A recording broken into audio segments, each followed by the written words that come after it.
Hello, I'm Amy Young. I'm co-owner and illustrator of Sweet November Stamps, and welcome to our MerMay Clear Release YouTube hop. I'm joining a few of my design team members and guests who you will find listed in the description below. There's just a handful of us, but there's a whole lot of mermaid inspiration to be found between us. So I hope you will take your time to go through and visit everybody who is participating in the hop.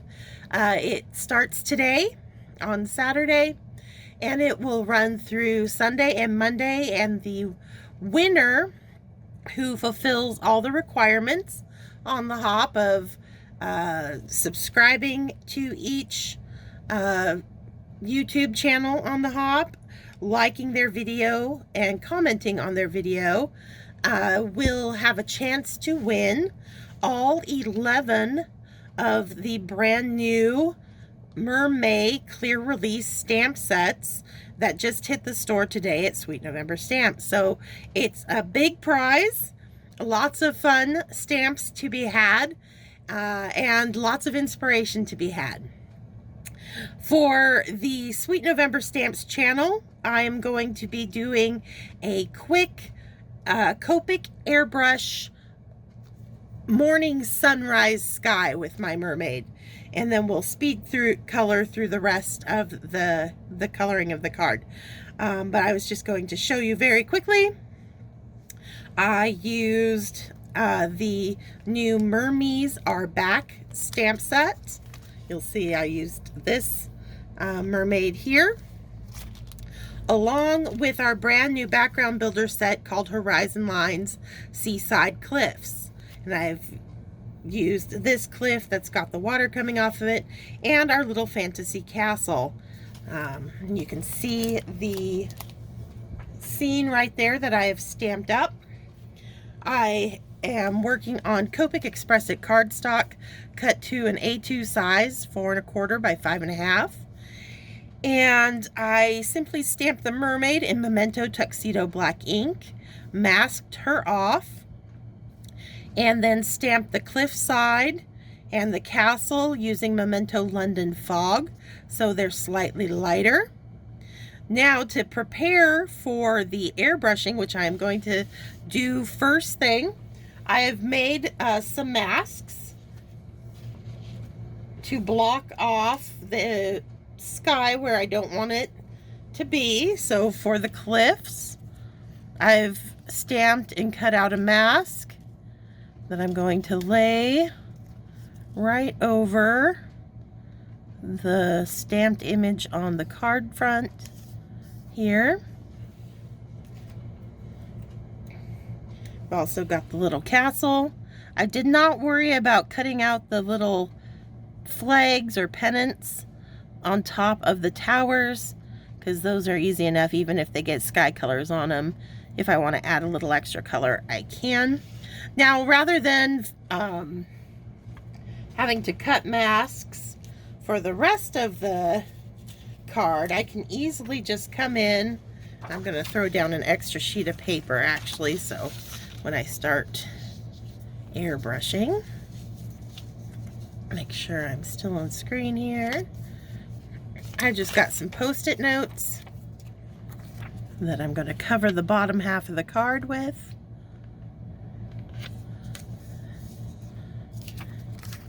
Just like so. Okay. I'll even be extra careful. Grab a little bit of washi tape just to hold those down. Okay. And we're almost ready to start airbrushing. I am going to prep. I'm just going to tear myself a little edge to help me make some cloud edging, and I can use either one of these. We probably will. You could use, if you have stencils, you know, cloud stencils, absolutely use those. They just are a little bit more cartoony looking than the look I'm going after today. So I'm just, a rough edge will do the job that I'm after. All right, so here we go. This is the little Copic air adapter. I've got it set up on a small air compressor. It also, Copic does cans of air that you can plug in there too, but I like having the little air compressor because I don't run out of air that way. All right, so we're going to be doing a dawn kind of sunrise sky. So I've pulled a bunch of pretty kind of purples and pinks and yellows and oranges, and I'm going to start with the sun is kind of off screen over here. So I'm going to start with my yellows, and I've picked kind of the warmer, not super bright, so like I've got, these will probably blow away, but I'll try to get them on screen here somewhere. Okay, so Y21, and I use the chisel end, and I click it in. You can hear it kind of settle in there. You want to make sure it's lined up with that nozzle, like so. You always want to make sure your Copics are nice and full when you're using the airbrush system, because it does use up more ink than if you're just coloring straight to paper. And this is going to get a little noisy, so just to warn you, but I'm going to just turn this on, and I'm going to press down this little lever, and it will start applying color to our card. And I'm just going to concentrate over on this side, like so. Doesn't take much. And right now I'm just laying down my base colors. I'm not worrying about any little kind of like cloudy edging yet. So now I'm going to come in with YR31 next. Same click in where that, there we go. Just slightly above the last application of color. We're just gradually working up to more of an orange type tone. Okay.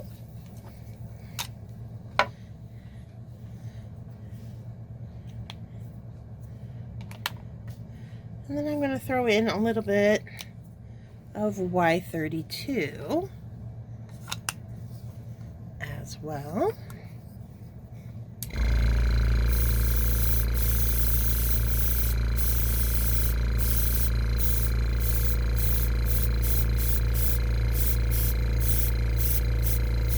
Okay.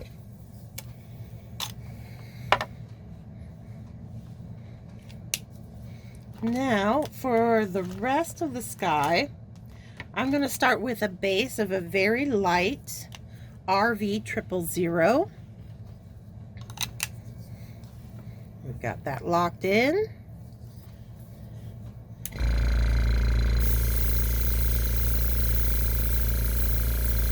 And this is going to be very light.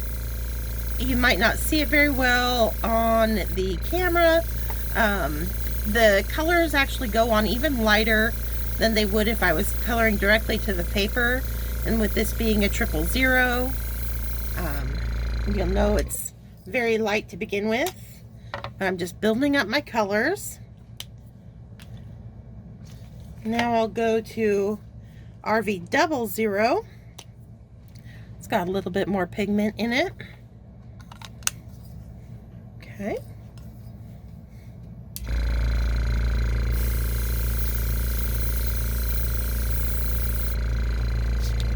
Sorry about that. Little kitty hair there. There we go. There we go.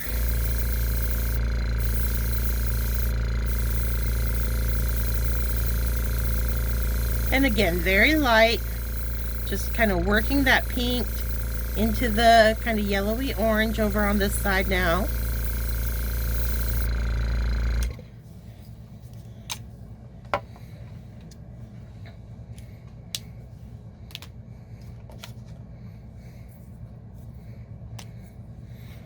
Jumping up to RVO2.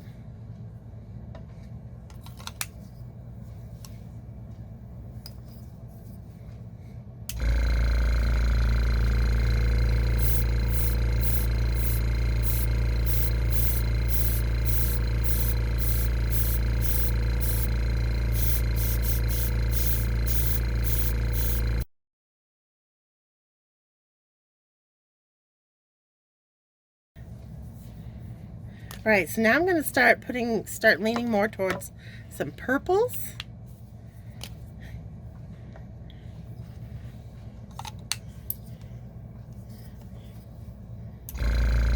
Over here in this corner, and I'm starting with an RV63. It's still pink, but it definitely starts leaning towards the kind of violet tones.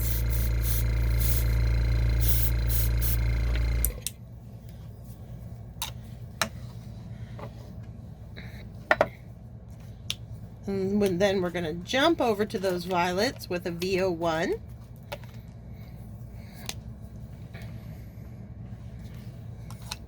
So far all very, pretty light. Not going with any super dark colors yet, but we're just building up. So this is VO1 now, right over top that RV63. And we'll get a little bit of it showing through here, right behind that castle. There we go, that looks nice.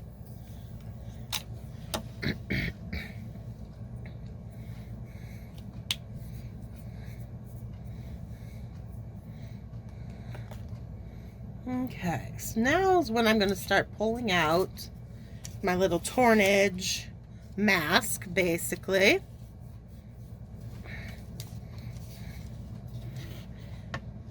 And we are going to kind of start up here in this corner.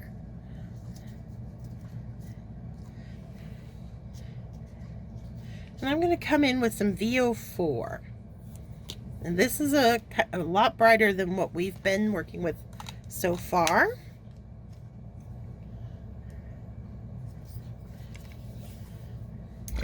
Just going to hold this down.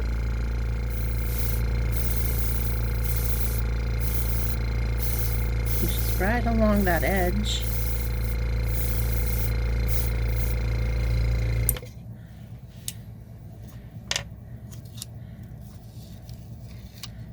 We're going to start creating a little bit more of a cloud-like look up here.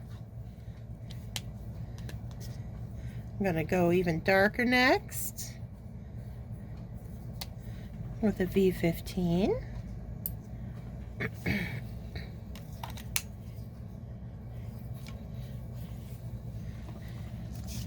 Oh. There we go. We'll change it up. Get that other side just so that it's a little different edge. Like so, maybe right there.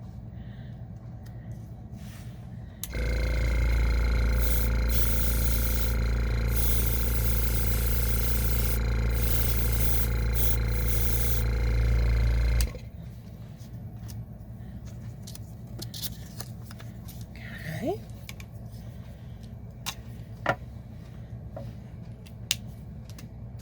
And then V17 is nice and dark.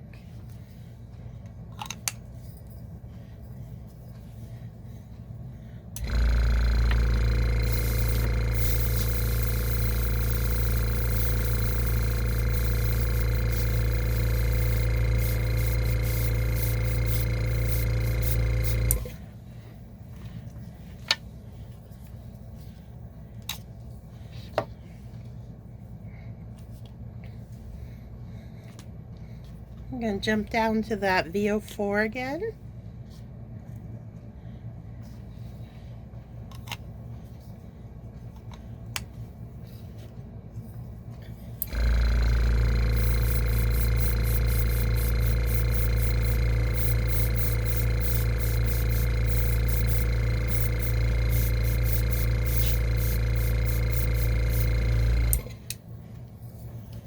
just to soften things up a little bit.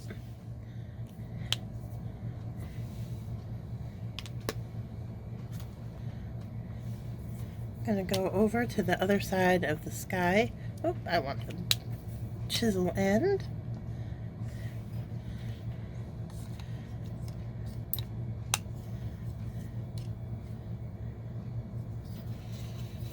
And I'm going to, let's see, grab this guy here.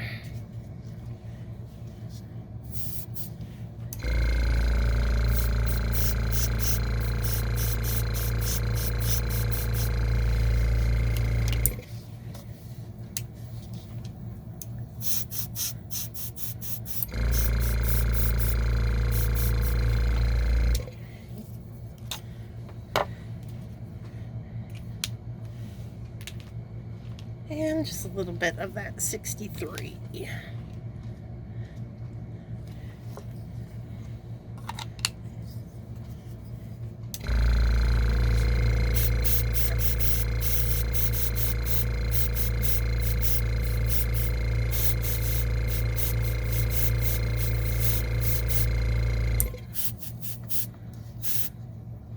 Okay.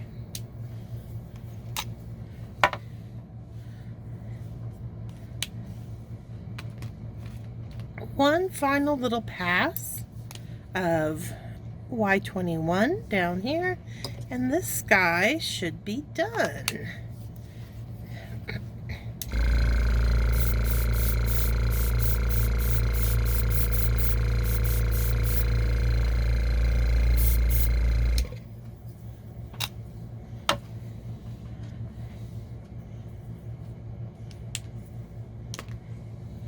Alright, the fun part, we get to start revealing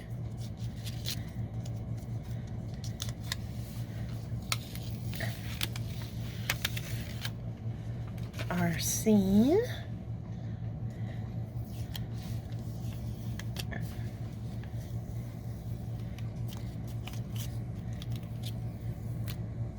Like so.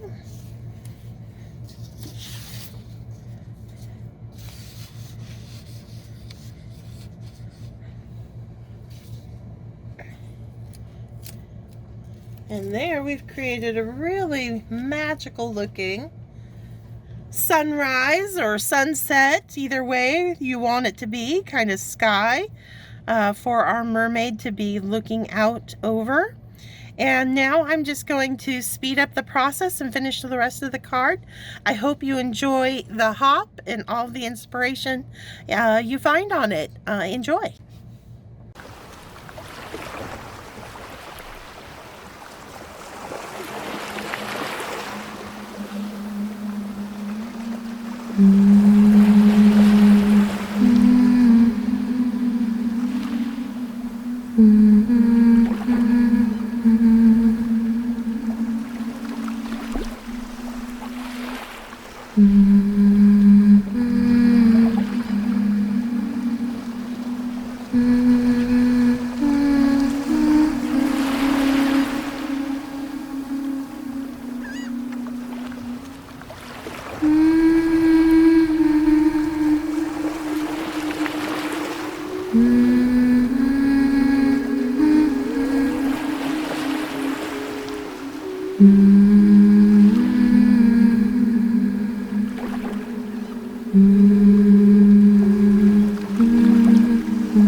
Mm-hmm.